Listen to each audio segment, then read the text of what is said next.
आवश्यकता है, अपनी ताकत का एहसास कराने की आवश्यकता है। कौन मौलाना हैदराबाद से बोलता है, कौन कहां से बोलता है, इसलिए बहुत चिंता मत करिए, क्योंकि बकरे की अम्मा कब तक खैर मनाएगी आप देखते रहिए। बस बहुत दिन चलेगा नहीं ये। उन सबको मालूम है कि आने वाला समय और आने वाला दिशा क्या होने जा रही है। यह हिंदुत्व की सदी है और हिंदुत्व की सदी केवल भारत की नहीं दुनिया की सदी होगी। पूरी दुनिया के अंदर हिंदुत्व का झंडा एक बार पुनः मजबूती के साथ भगवा झंडा दुनिया के अंदर कोने कोने में लहराएगा। उसके अनुसार एक बार पुरुषार्थ किए जाने की आवश्यकता है। हिंदू कभी निराशावादी नहीं हो सकता है, कभी नहीं। दुनिया के अंदर तमाम संस्कृतियां मिट गई, तमाम परंपराएं मिट गई, सब कुछ नष्ट हो गया, कोई पूछने वाला नहीं, इतिहास में नाम शेष हो गए।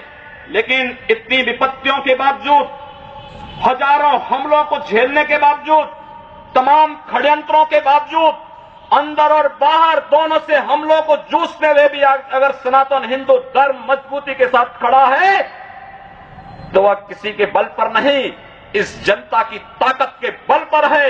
और जब तक ये आस्था सनातन हिंदू धर्म के प्रति आप सबकी बनी रहेगी, भारत माता के प्रति आपकी बनी रहेगी, दुनिया की कोई ताकत आपका बाल बांका नहीं कर पाएगा। हमें किसी ओबामा से सर्टिफिकेट की आवश्यकता नहीं। हिंदुत्व पर जो प्रहार करेगा उसको महाप्रलय को स्वयं आमंत्रित कर देगा, उस महाप्रलय की चपेट में स्वयं भी आएगा। इस बारे में किसी को कोई गलतफहमी नहीं होनी चाहिए। और इसलिए बंधुओं, आप सबका मैं आह्वान करूंगा। बहराइच में महाराज सुहेलदेव पासी के सामने लोग लड़ने के लिए आए थे, मात्र 2 लोग बचे थे, सबके सब मार डाले गए थे। और 1971 में 95,000 पाकिस्तानी कायरों को किस तरीके से मुर्गा बना करके नाक रगड़ने के लिए मजबूर कर दिया गया था भारत के बहादुर जवानों के द्वारा। और अगर इसके बाद भी आंखें नहीं खुलती हैं तो एक बार पुनः देख ले अपनी ताकत को। मैं तो यही कहूंगा, अंत में मुझे केवल यही कहना है कि बहुत महत्व मत दीजिए, ये हैदराबादियों को बहुत महत्व मत दीजिए, ये सब मौलानाओं को बहुत महत्व देने की आवश्यकता नहीं। दुनिया के अंदर जहां भी जाएंगे शक की निगाहों से देखे जाएंगे। भारत का संत दुनिया के अंदर कहीं भी जाता है सम्मान की निगाहों से देखा जाता है। पूरी दुनिया के अंदर जहां भी भारत की संत परंपरा जाती है। सिंगापुर में मैं गया, मैं देर में पहुंचा, जब एयरलाइंस में बैठने के लिए हुआ तो उसने मेरे कपड़े देखे और सबसे आगे की सीट में बैठे हुए लोग वो खड़े हो गए, वो मुझे बुलाने लगे कि आप आगे। मैंने कहा नहीं, मेरी सीट पीछे। कहा नहीं आप आगे बैठिए। वहां की थाईलैंड में गए, वहां की बस में आगे की 2 सीट तो केवल संतों के लिए है, यानी मुफ्त में यात्रा करिए, जितनी यात्रा कर सकते हैं। दुनिया के अंदर कहीं भी आप जाएंगे भारत की संत परंपरा का सम्मान है और भारतीय नागरिकों का सम्मान है। यह भारतीयता की देन है। ओबामा जी, इसके लिए किसी से हम लोगों को सर्टिफिकेट लेने की आवश्यकता नहीं। हमारा प्रमाण हमारी विरासत है, हमें जो कुछ भी मिला है वह दुनिया के सामने है। लेकिन याद रखना, अगर कोई हिंदुत्व को छेड़ेगा तो वह मानवता की बर्बादी का संदेश होगा और कुछ नहीं होगा। हिंदुत्व दुनिया के अंदर सुख और शांति का प्रतीक है और विश्व हिंदू परिषद इसका नेतृत्व कर रहा है। विश्व सुरक्षा की गारंटी हो।